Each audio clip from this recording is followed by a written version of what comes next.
Joined now by Anthony Smith. And Anthony, very familiar with Brian Houston. Just your thoughts on Brian and, as he gets set for his second UFC fight on Wednesday down in Atlanta. I think the fight's going to be great. I think Brian's got his UFC jitters out of the way. He got a little taste of it, and it seemed like it motivated him more than anything. Some guys that go in those big shows and they lose and they get real down on themselves, and Brian didn't do that. He was talking about wanting to roll at the hotel after the fight. So I'm feeling really good for him, man. I'm happy for him.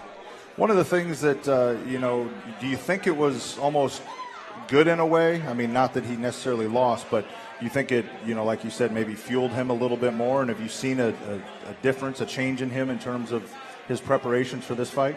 I see a change in his attitude. I think he was running through people so fast. I think sometimes when you win fights as dominantly as he has his entire career, I think that you get a sense of being bulletproof sometimes. And I think this opened his eyes up a little bit and made him realize he is human, and bad stuff can happen to anyone, no matter who you are.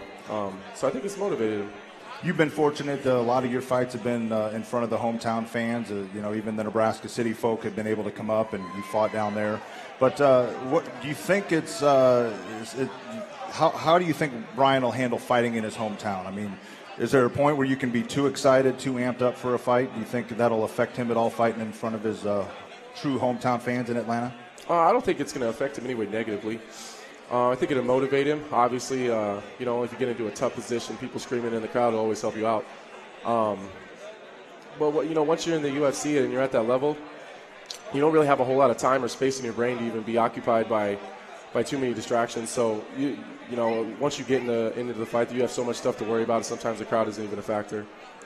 Speaking of factors, you were one in your weight class. You were a Strikeforce, 2 or 3 time Strikeforce vet. Lost your UFC debut, came back. Your last fight, a hard-fought, fight against Josh Neer, one of the pioneers of MMA around here.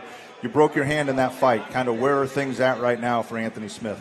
I'm just healing up. I had surgery about 3 or 4 weeks ago to fix the break. It was a pretty bad one. So I'm just enjoying time with my family right now, kind of reevaluating and seeing where I'm at in my career and where I want to go, and we'll just go from there. But I'm just, as soon as I get healed, I can get back at it. Safe to say that we will see you back in the cage? At some point. I think I'm exploring some different endeavors in life. As far as competition goes, I may want to focus a little bit more on kickboxing and maybe take a slight break from MMA, but I'm not ruling it out. If something good pops up, I'm definitely going to take that opportunity. But I think it's time for me to have a little more fun in my career than I have in the past. It's been super stressful, and I've always wanted to be a straight kickboxer and only have one thing to worry about. And I think if I'm going to do it, right now is the time to do it. All right, Anthony Smith, thank you very much for your time. Best of luck, and